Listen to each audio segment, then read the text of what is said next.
এই নারী তিনি বলছেন শায়েখ আহমদুল্লাহ, যিনি অবিচ্ছেদ্য একজন ব্যক্তিত্ব, যার মাধ্যমে সারা বাংলাদেশে আল্লাহ তাআলার এক অনন্ত রহমত নাজিল হয়েছে।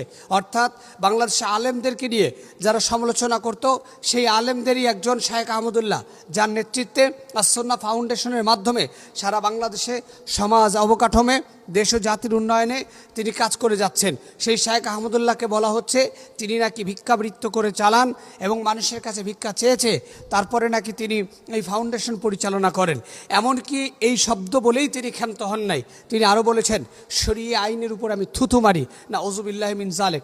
আল্লাহ তাআলার যে বিধান, সেই বিধানকে নিয়ে এই অসভ্য নারী, নোংরা নারী, অযোগ্য নারী, ধিকৃত নারী, তিনি বলছেন যে আল্লাহ তাআলার আইনের, শরিয়া আইনের উপরে তিনি থুতু মারেন।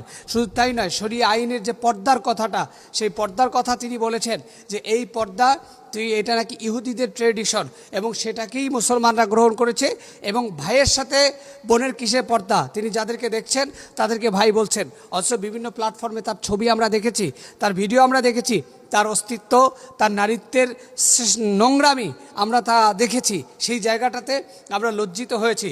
শান্তা ফারজানার মতো একজন নোংরা নারী, যিনি দেশ ও জাতির কল্যাণকামী ব্যক্তিদেরকে নিয়ে, আল্লাহ তাআলার বিধানকে নিয়ে কটূক্তি করার জন্য আমরা তীব্র নিন্দা ও প্রতিবাদ জানাই। সেই সাথে প্রশাসনকে আমরা অনুরোধ জানাই, যেই নারী দেশ ও জাতিকে একটি অন্ধকারের দিকে ঠেলে দেওয়ার জন্য পরিকল্পিতভাবে